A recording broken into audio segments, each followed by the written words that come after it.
నా వీడియో మీరు మొత్తం చూసినా చూడకపోయినా, మీరు అమెరికాలో ఉంటూ మీకు ఓటు హక్కు ఉంటే just go out and vote.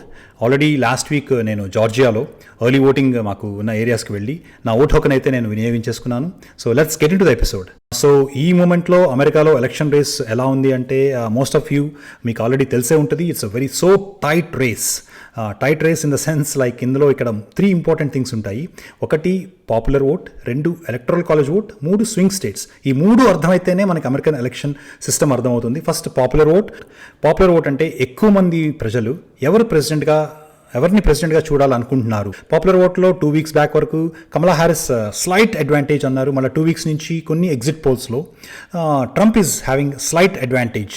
So అయితే ఎప్పుడైతే ఈ నెక్ టు నెక్ రేస్ చాలా టైట్గా ఉంటుందో, శాంప్లింగ్ ఎర్రర్కి కూడా హై పాసిబిలిటీ ఉంటుంది. Plus that to Kamala Harris ఓవరాల్గా డెమోక్రాట్స్ ఒక 2-3 మంత్స్ బాగా వెనకబడి ఉన్నారు. సో వాళ్ళు ఎప్పుడైతే కొంచెం పెరిగినా అది కొంచెం ఎక్కువగా మార్జిన్ కనబడుతుంది. సో దానివల్ల మనకి శాంప్లింగ్ ఎర్రర్ వచ్చే ఛాన్స్ కూడా ఉంటుంది.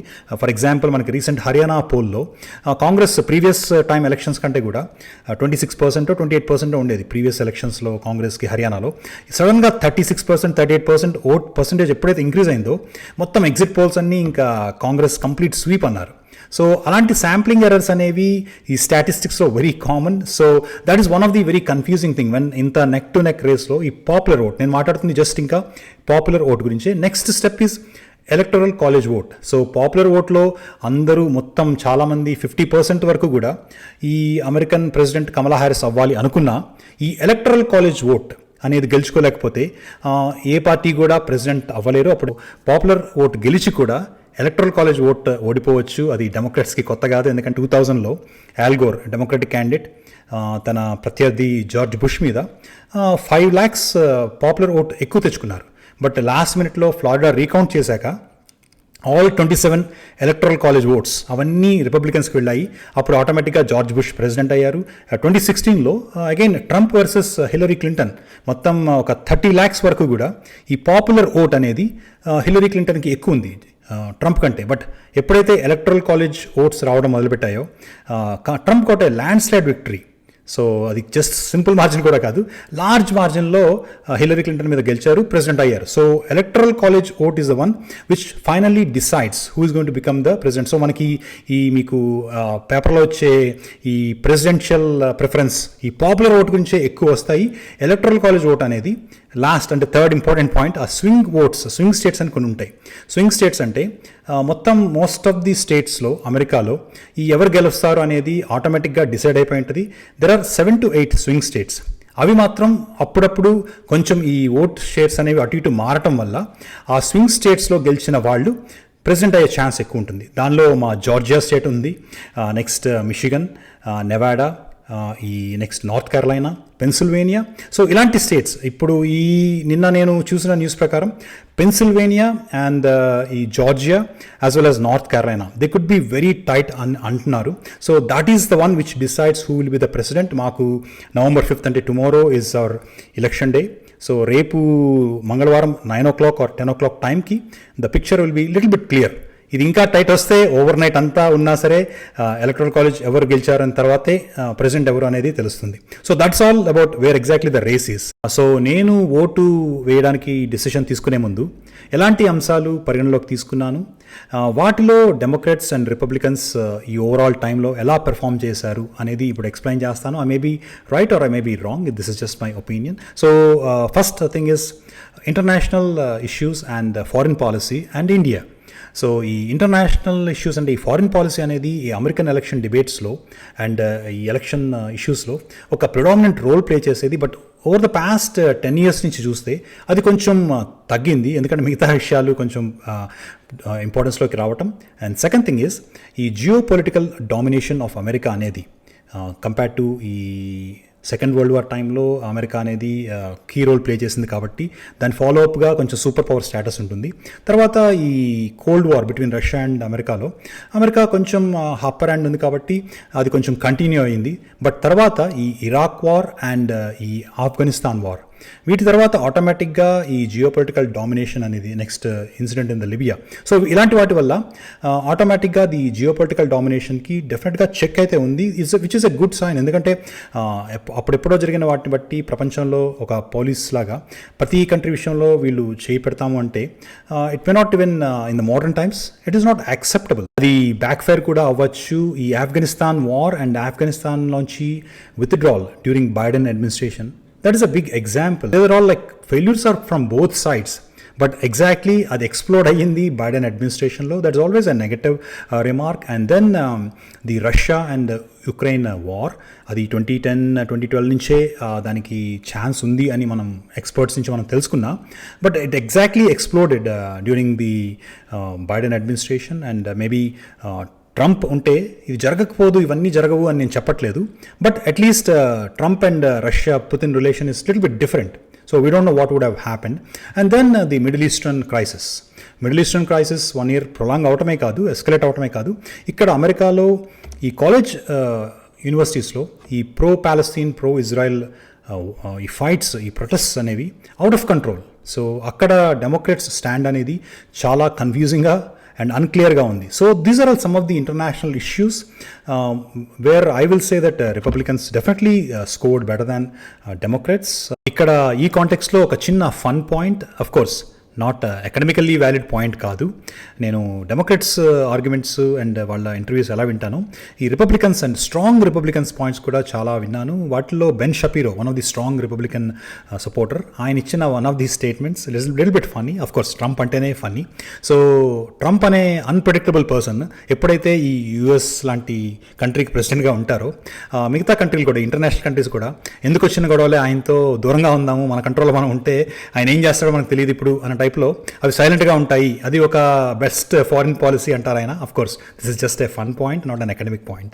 Next is India in this foreign policies. So నేను ఈ పాయింట్కి అయితే మరీ పెద్ద ఇంపార్టెన్స్ ఇవ్వలేదు, ఎందుకంటే ఎవరు వచ్చినా, ఇక్కడ ట్రంప్ వచ్చినా, కమలా హ్యారిస్ వచ్చినా, I'm hopeful, not hopeful, I'm pretty strong that the relations will continue and they'll grow better because Indians need America ki ento undi.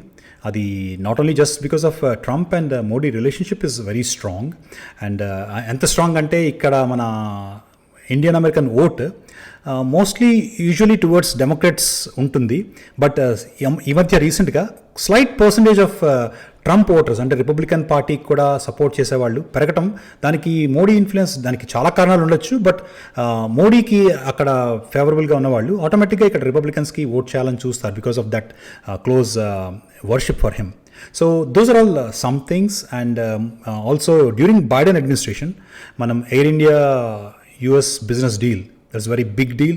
Even అమెరికాలో ఎంప్లాయ్మెంట్ క్రియేట్ చేయడానికి ఎయిర్ ఇండియా డీల్ ఉపయోగపడుతుంది. So ఇలాంటి examples చదివినప్పుడు మనకి almost India is growing as a very soft power as well as a hard power. So automatically world needs India. So America definitely needs India. వీళ్ళు కొంచెం ఎకానమీలో ఈ welfare అని చెప్పి, నెక్స్ట్ ఈ స్టూడెంట్ లోన్ వేవర్స్ అని చెప్పి, సో మనీ అడ్మినిస్ట్రేషన్లో Biden has got some negative role. And also Kamala Harris said I'm going to support everything what Biden has done. ఎంతవరకు సపోర్ట్ చేస్తారని తెలియదు, but that's how she said.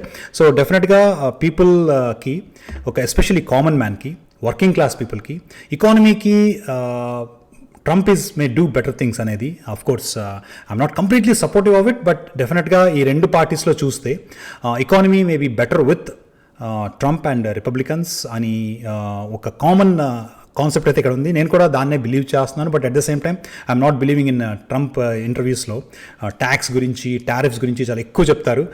అవేమీ work out అవుతాయని అయితే నేను అనుకోవట్లేదు. People are hopeful. ఆయన ఎలా మాట్లాడినా, ఆ మాట్లాడడం వల్ల వచ్చే నష్టాన్ని ఆల్రెడీ మనం 2016లోనే మాట్లాడడం వల్ల ఏదో అయిపోద్ది అనుకున్నాం. అవేమీ జరగలేదు. కాబట్టి జనాలు ఎలా చూస్తున్నారంటే, ఓకే ఆయన మాట్లాడిన అయితే ఏదో మాట్లాడతారు తప్ప, but administration it will be okay. So economy also I inclined towards Republicans, not so strong but definitely better than Democrats అనేది ఒక నాకున్న ఐడియా. కాకపోతే ఇక్కడ రెండు విషయాలు, ఒకటి ట్యాక్స్ గురించి చాలా 2008 నుంచి ఫాలో అవుతున్నాను వీళ్ళ ట్యాక్స్ సిస్టమ్ గురించి. అక్కడ కట్ చేస్తాం, ఇక్కడ కట్ చేస్తాం, ఇవన్నీ చెప్తారు, కానీ నిజంగా ఇంప్లిమెంటేషన్లో పెద్ద డిఫరెన్స్ అయితే ఏమీ ఉండట్లేదు. కంట్రీ ఎకానమీ మనీ సేవ్ చేయడంలో కానీ, ఈ బడ్జెట్ డెఫిసిట్స్లో అడ్వాంటేజ్ తీసుకురావడంలో కానీ. At the same time Trump tariffs, is very famous for tariffs. Chinese ప్రోడక్ట్స్కి 60% టారిఫ్ వేస్తాను, వేరే అదర్ కంట్రీస్కి 20% టారిఫ్ వేస్తాను, సో దట్ ఇక్కడ మ్యానుఫ్యాక్చరింగ్ ఇక్కడ స్టార్ట్ చేస్తారు అనేది ట్రంప్ ఒక one of the famous argument. దానివల్ల మనకి జాబ్స్ వస్తాయి, కాస్ట్ ఎఫెక్టివ్ అవుతాయి అంతా అంటారు. బట్ ఇక్కడ మ్యానుఫ్యాక్చరింగ్ చేయటం అనేది, 60% చైనీస్ గూడ్స్ మీద ట్యాక్స్ పెట్టడం అనేది, అది అంత పొలిటికల్గా అంత కరెక్ట్ అవ్వదు. చైనా వాళ్ళు ఆల్రెడీ మెక్సికోలోను అక్కడ ఇక్కడ వేరే చోట్ల కూడా వాళ్ళ మ్యానుఫ్యాక్చరింగ్ స్టార్ట్ చేసేసారు. సో వాళ్ళు చైనా నుంచి కాకుండా అప్పుడు మెక్సికో నుంచి పంపిస్తారు, 20% ట్యాక్స్తో దాన్ని బైపాస్ చేయాలని చూస్తారు. So these are all like ఇవన్నీ పొలిటికల్గా ఎంత ఇంప్లిమెంట్ అవుతాయి అనేది మాత్రం I have my own confusion, but still anyway, economy, the plus goes to Republicans. Next is abortion. So idi one of the areas where I really want to talk about this in my videos, because నేను 1 year back ఇది follow అయినప్పుడు Republicans stand కొంచెం చాలా అలార్మింగ్గా ఉండేది. So Trump వస్తే మొత్తం ఇంకా ఈ ప్రో లైఫ్ ప్రోటోకాల్తో వస్తారేమో అనుకున్నాను. But luckily Trump changed his voice. నేను అది ఏ స్టేట్ కా స్టేట్ డిసైడ్ చేసుకోమని వదిలేస్తాను అంటున్నారు. అది ట్రంప్ కాబట్టి చెప్పగలిగారు. వేరే ఏదైనా రిపబ్లిక్ అయ్యి ఉంటే మాత్రం అంత స్ట్రాంగ్గా చెప్పలేకపోయాడు. ట్రంప్ చెప్పాడు కాబట్టి ఇంక వాళ్ళు కూడా ఊరుకున్నారు. బట్ యాక్చువల్గా my ideology or being a dad of 2 girls, ఈ అబార్షన్లో I'm towards pro choice. Women should be given వాళ్ళ లిబర్టీ వాళ్ళకు ఉండాలి. అబార్షన్ రైట్స్ అనేది ఉమెన్కి ఇవ్వాలి అనే దానికే నా ideology. And in that way I'm towards Kamala Harris and towards Democrats. But ఇక్కడ పాలిటిక్స్ గురించి మనం అర్థం చేసుకోవాల్సింది ఏంటంటే, ఇది ఒక కన్జర్వేటివ్ కంట్రీ. సో డెఫినెట్గా ఈ రిలీజియస్ బిలీఫ్స్, ఈ కన్జర్వేటివ్ ఐడియాలజీకి వాళ్ళ ఇంపార్టెన్స్ వాళ్ళకు ఉంటుంది. సో హౌ ఎగ్జాక్ట్లీ వాళ్ళు దీన్ని ఎగ్జిక్యూట్ చేస్తారు అనే దానికి మాత్రం 2 ఏరియాస్లో, ఎస్పెషల్లీ రిపబ్లికన్స్ ఏరియాస్లో కొంచెం వాళ్ళు వెనక్కి తగ్గారు. That is one of the advantages I'm saying. Like మనం సోషల్ మీడియాలో ఎంత బ్యాడ్గా చూసినా ఈ పొలిటికల్ డిబేట్స్లో దే ఆర్ అండర్స్టాండింగ్ కామన్ మ్యాన్కి కావాల్సింది ఇది. నెక్స్ట్ కొన్ని స్టేట్స్లో దీన్ని బ్యాలెట్ పేపర్స్లో కూడా ఇంట్రడ్యూస్ చేశారు. So we will see how exactly the people will decide on this. నేనేదో ఒక లిబరల్ ఐడియాలజీలో ఉంటాను కాబట్టో, లేకపోతే ఇదేదో పెద్ద ప్రోగ్రెసివ్ అనో, లేకపోతే నేను అథీస్ట్ని కాబట్టి నేను కంప్లీట్గా ప్రో చాయిస్, ప్రో లైఫ్ అంటే నాకు రెస్పెక్ట్ లేదు. That is not my argument. It is just pro choice అనంత మాత్రాన అది ప్రో అబార్షన్ అని కాదు. There are lot of intricacies. ఈ లాలోనే చాలా పిట్ఫాల్స్ ఉన్నాయి. వాటిని వేటిని కన్సిడర్ చేయకుండా దీన్ని జస్ట్ ఒక కన్జర్వేటివ్ ఐడియాలజీతోనో లేకపోతే ఒక ఫెయిత్ ఐడియాలజీతోనో దీన్ని తీసుకురావడం అనేది that's not good. Especially modern world is changing. So ఉమెన్కి వాళ్ళ రెస్పాన్సిబిలిటీ వాళ్ళకి ఇవ్వటం అనేది it's a kind of autonomy on their body. So that is one of the important things. కొన్ని స్టేట్స్, ఫర్ ఎగ్జాంపుల్ మా జార్జియాలో 6 weeks or 7 weeks earliest time ఒక్కసారి foetal heart rate detect అయ్యాక ఇంకా అబార్షన్ చేసుకునే చాయిస్ వాళ్ళకి లేకుండా చేయటం. అంటే ఉమెన్ అనే కాదు, ఒక పేరెంట్స్కి కానీ ఈవెన్ అన్వాంటెడ్ ప్రెగ్నెన్సీస్ కావచ్చు, ఇన్సెస్ట్ కావచ్చు, రేప్ కావచ్చు, there may be so many other reasons and even medical reasons. Sometimes there could be some congenital anomalies. వాళ్ళకి 14-15 weeks ఉన్నప్పుడు కంజెనిటల్ ఎనామలీస్ డిటెక్ట్ అవ్వచ్చు. దెన్ అదర్ మెడికల్ రీజన్స్, కాంట్రసెప్షన్కి వాళ్ళు విల్లింగ్గా వెళ్ళినా కాంట్రసెప్షన్ ఫెయిల్ అవ్వచ్చు. సో ఇలాంటి మెడికల్ రీజన్స్కి కన్సిడరేషన్ లేకుండా దాన్ని ఎన్ఫోర్స్ చేయడం అనేది that's not a part of the modern world. That's what my belief is. It's not about my faith or anything here. So in that way again the plus mark here goes to Democrats and Kamala Harris. Next topic reservations. Affirmative action అంటాం కాన్స్టిట్యూషనల్గా. దాన్ని ఇక్కడ college అడ్మిషన్స్లో diversity, equity and inclusion అంటారు. అంటే చారిత్రాత్మకంగా అన్ని దేశాల్లోనూ అన్ని కల్చర్స్లోనూ కొన్ని ఫాల్ట్ లైన్స్ అయితే ఉంటాయి. వాటి వల్ల కొంత గ్రూప్ అండర్ ప్రివిలేజ్డ్ అవుతారు. సో వాళ్ళకి ఈ కాలేజ్ అడ్మిషన్స్లో ఒక కైండ్ ఆఫ్ కొంచెం అడ్వాంటేజ్ ఇవ్వాలి, కొన్ని రిలాక్సేషన్స్ ఇవ్వాలి అనేది దీని మెయిన్ ప్రిన్సిపల్.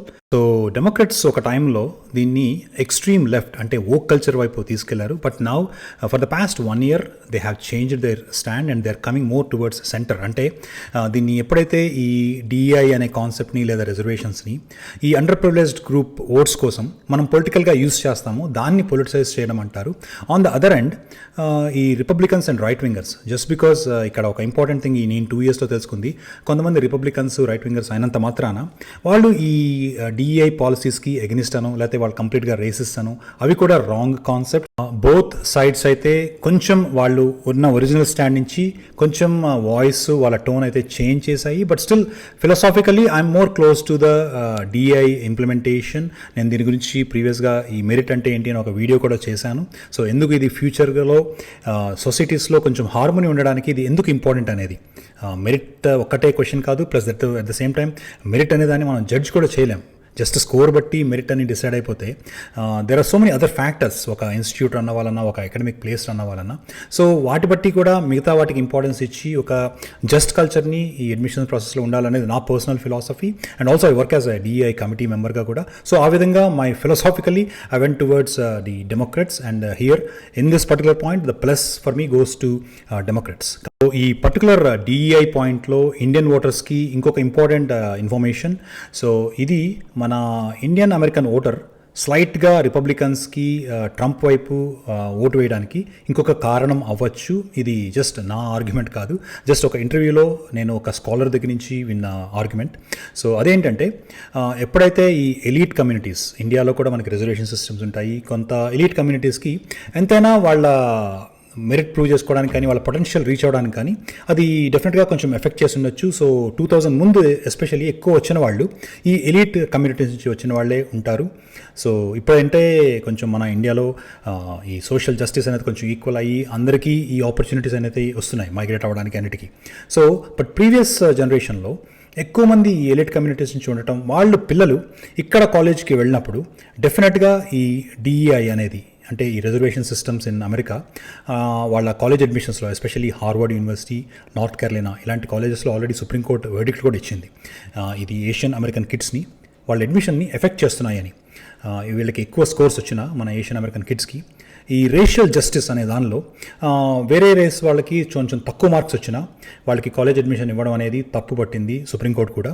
సో ఇలాంటి ఎగ్జాంపుల్స్ అన్నీ విన్నప్పుడు ఇక్కడ జనరల్ ఓటర్ ఎలక్షన్లో వెళ్ళేటప్పుడు ఎలా ఉంటుందంటే ఈ డెమోక్రాట్స్ అందరూ ఈ డిఈఐకి ఎక్కువగా సపోర్ట్ చేయడం వల్ల, లేదా కంప్లీట్గా ఓక్ అయిపోవడం వల్ల, సో లేదు మళ్ళీ సేమ్ అదే రిజర్వేషన్ సిస్టమ్ ఇక్కడ తీసుకొస్తున్నారు, మా కిడ్స్ కూడా ఇలాగే జరుగుతుందని ఒక కైండ్ ఆఫ్ థాట్ అయితే వాళ్ళలో ఉంది. సో అది కూడా కొంచెం 2020తో కంపేర్ చేస్తే 2024లో రిపబ్లికన్స్కి ఓటు వేసే వాళ్ళ సంఖ్య ఇండియన్స్లో పెరగడానికి ఇది కూడా ఒక reason. Anyway I'm not going in to the details of it, ఎందుకంటే ఈ రిజర్వేషన్స్ అనేది, ఈ డిఏ అనేది సోషల్ మీడియాలో ఒక complex subject. Only point here I want make is both Republican side and Democratic side వీటి మీద, ఈ డిఈఐ అనే కాన్సెప్ట్ మీద ఓపెన్ డిబేట్స్ అయితే స్టార్ట్ అయినాయి. That is a good sign.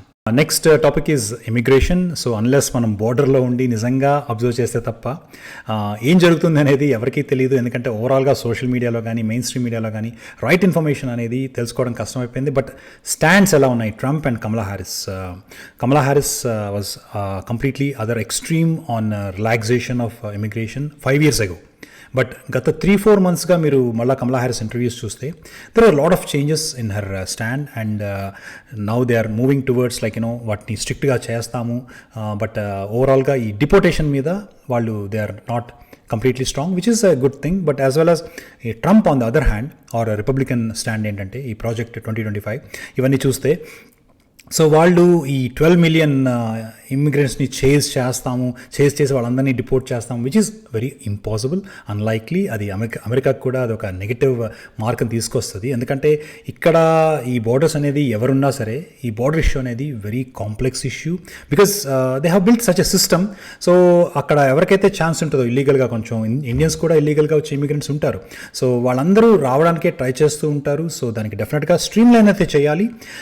But I cannot go deep into this subject, but overall it is more Republicans are trying to bring more strict rules. వాళ్ళు చేసే deportation అవన్నీ political statements అయ్యుండొచ్చు, ఎందుకంటే ఇక్కడ ఉన్న local పీపుల్ని కొంచెం రెచ్చగొట్టడానికి కావచ్చు, లేదా వాళ్ళని చేయడానికి కావచ్చు.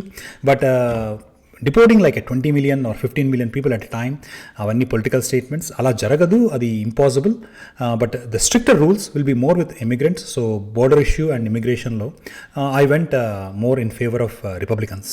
ఇది కూడా ఇండియన్ అమెరికన్ ఓటర్ని తప్పకుండా ఇన్ఫ్లుయెన్స్ చేస్తుంది. ఎందుకంటే మనము most of the people Indians ఒక లీగల్ ప్రాసెస్లో స్టెప్ బై స్టెప్ ఫాలో అవుతూ రూల్స్ అన్ని ప్రాపర్గా గ్రీన్ కార్డ్కి అప్లై చేసుకోవడం ఈ లైన్లో ఉంటాము. ఎప్పుడైతే ఇది కాకుండా కొంతమంది బైపాస్ చేస్తున్నారు అని అనిపిస్తుందో ఆటోమేటిక్గా ఈ రిలాక్సేషన్ ఆఫ్ రూల్స్ ఎక్కువ ఉన్న డెమోక్రాట్స్ కంటే కూడా రిపబ్లికన్సే బెటర్ ఏమో అని ఆలోచించే ఇండియన్స్ ఇంటర్వ్యూ కొని నేను యూట్యూబ్లో చూసిన ఇంటర్వ్యూస్ బట్టి చెప్తున్నాను. సో అలాంటి కూడా ఓటర్ ఇటుపక్క వెళ్తాడు అనేది డిసైడ్ చేస్తాం. Next topic is health care. Health care అంటే హెల్త్ కేర్ కాస్ట్ అనేవి very complex. System itself is very complex. కాకపోతే డ్రగ్ కాస్ట్, మెడికేర్, మెడికైడ్ ఇవన్నీ వీటిల్లో కమలా హ్యారిస్ ఇంటర్వ్యూస్లో I found more transparency and అవి కొంచెం ప్రాక్టికబుల్గా అనిపించినాయి. వెరస్ ట్రంప్ అనేది ఎప్పుడైనా ఎక్స్ప్లెనేషన్ గురించి ఎప్పుడు మనం ట్రంప్ని వినకూడదు. ఈవెన్ ట్రంప్ని ఫాలో అయ్యే వాళ్ళు కూడా అదే చెప్తుంటారు, you cannot take Trump serious అని. సో ఆయన చెప్పిన ఎక్స్ప్లెనేషన్ అయితే నాకేం అర్థం కాదు, పాలసీ అయితే నాకు క్లియర్గా అనిపించలేదు. వెరస్ హెల్త్ కేర్ కాస్ట్ అనేవి తగ్గుతాయో లేదో నాకు గ్యారంటీ లేదు, కానీ డెఫినెట్గా ఈ డ్రగ్ కాస్ట్ కొన్ని పాలసీస్ ఇంప్లిమెంట్ చేయాలి అనే కమలా హ్యారిస్ పాలసీస్లో అయితే కొంచెం నాకు there is more transparency, it's possible అనిపించింది. బట్ ఓవరాల్ ఈ health care in this country is very complex. But at least drug cost తగ్గితే that could be very useful to some people and Medicaid and Medicare will be more safe with Democrats. So in this also my plus goes towards Democrats. Last but not the least, ఈ 2 పాయింట్లు అయితే ఎలక్షన్స్లో పెద్దగా hot topics అవ్వలేదు, highlight అవ్వలేదు. I don't know why. So education system ఇక్కడ elementary school education చాలా బాగుంటుంది, హైయర్ ఎడ్యుకేషన్ ఇన్ కాలేజెస్ ఎక్స్ట్రాడినరీగా ఉంటుంది, అందుకే ఇంటర్నేషనల్ స్టూడెంట్స్ ఇంతమంది వస్తారు. But middle school and high school education system and various child care ఇలాంటి కాన్సెప్ట్స్లో this country has lot of issues, nobody address them. 2 పార్టీలకి పెద్దగా వాటి మీద అయితే కమిట్మెంట్ ఉందో లేదో లేదా ఇంప్లిమెంట్ చేయడం కష్టమో, these are the complexities. And the gun control, so school shootings చూస్తున్నాం, కాలేజ్ షూటింగ్స్ చూస్తున్నాం. సో ఈ గన్ కంట్రోల్ మీద అట్లీస్ట్ ఆర్గ్యూ చేయకపోయినా it's a very evident point. So gun control ఇప్పుడు మీరు ప్రో గన్ అయితే, అంటే గన్ కంట్రోల్స్ కొంచెం రిలాక్స్గా ఉన్నా పర్లేదు అనుకుంటే you can go for Trump or Republicans.